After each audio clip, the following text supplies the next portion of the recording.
I'd like to stop a little bit on the concept of impact analysis. Often when we implement policies, it takes time. It takes time for these policies to sink in. And it takes time for these policies to really produce a positive or negative effect. And so this session that we have, it is more an assessment of the life implementation. And I think it is maybe sometimes beyond life that we are going to say whether life has made an impact or not. And so it's the same. The same. We have to look at, in different countries, the policies that have been implemented, to what extent they have been effective, and at a longer term, maybe assess their impact. Okay? So let's move on.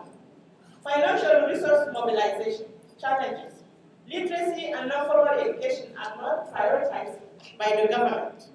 Yes, we have so many international meetings, so many regional meetings, like Bamako 2007, and of course, there is no minister who is going to come, or president, and say literacy is not important, or national languages are not important. Of course, that's their political role. But what we want is for them to go beyond this political statement and say, yes, it is important, and yes, we are going to embed it in our national development policies. Therefore, we are going to plan for it. Therefore, it is the right of the citizen to get access to it. Therefore, we are going to budget it. And we are going to seek additional funding, because we ourselves, we have demonstrated that it is indeed a priority that should be financed through national budgets. So UNESCO should use its convening power to mobilize internationally more resources for literacy.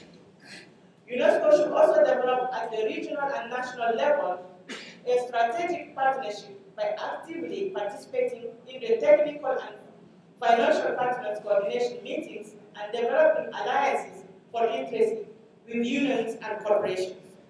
Here, we have two things. It is true that now with Paris Declaration, yes, the technical and financial partners should support government plans, but we think that UNESCO has also a comparative advantage, because not only it integrates all the member states, but it has also access to international agencies. So it is important for UNESCO to use this comparative advantage to support more the member states.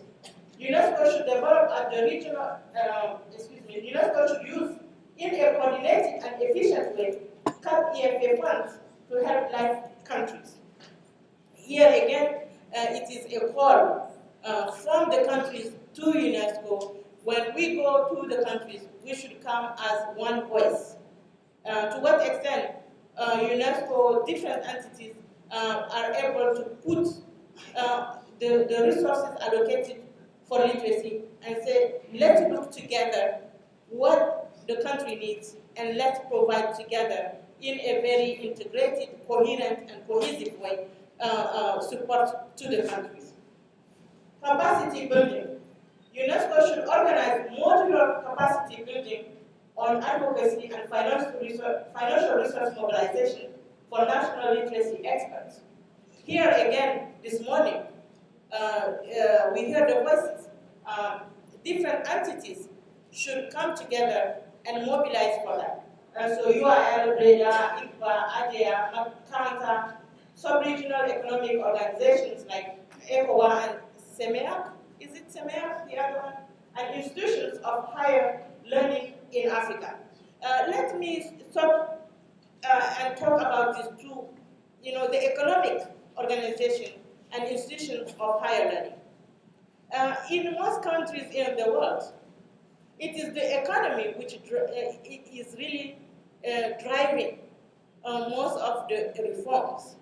and therefore looking at the opportunities that ECOWAS and other sub-regional agencies are providing is very important. But when you look at innovations, it is only in Africa that institutions of higher learning are not partaking into really rethinking the education system, the literacy programs and policies, and also conducting really studies which inform us about not only innovations, but what is working and what is not working.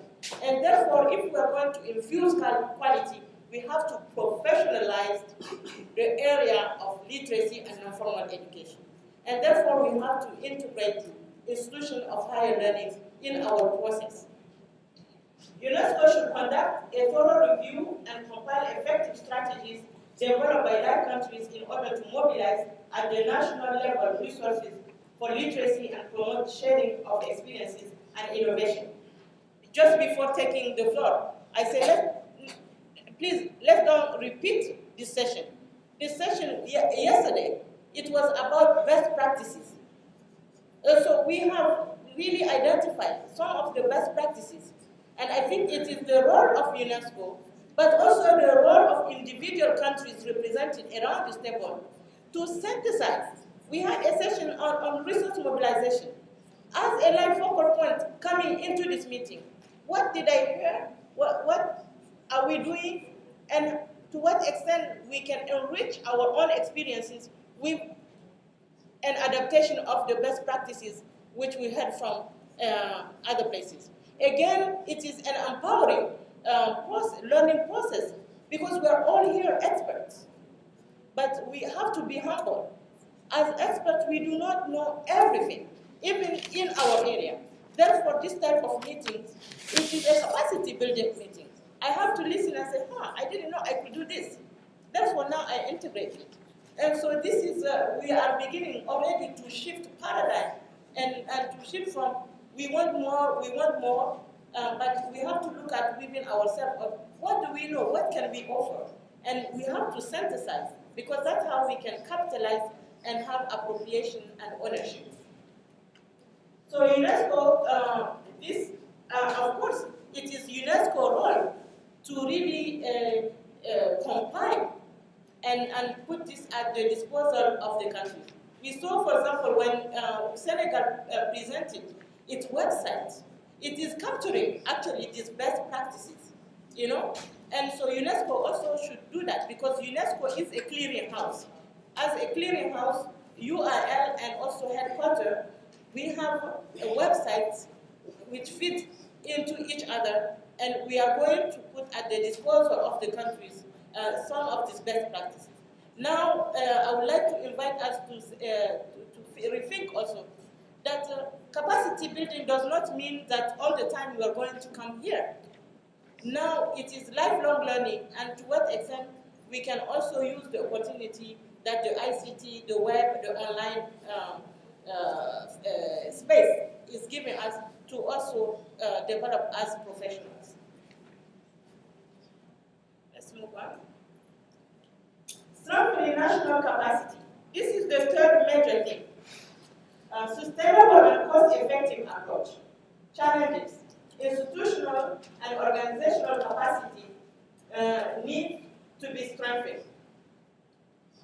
Capacity of literacy experts need to be strengthened with regard to advocacy and resource mobilization, gender-based policy formulation, implementation and evaluation, curriculum design, implementation and evaluation, integration of ICT into literacy training and acquisition, etc.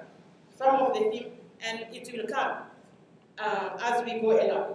But we have just captured some of the themes which emerged during this workshop. And there are several workshops that we already had for life that we can also think about the thematic area which are coming in a recurrent way.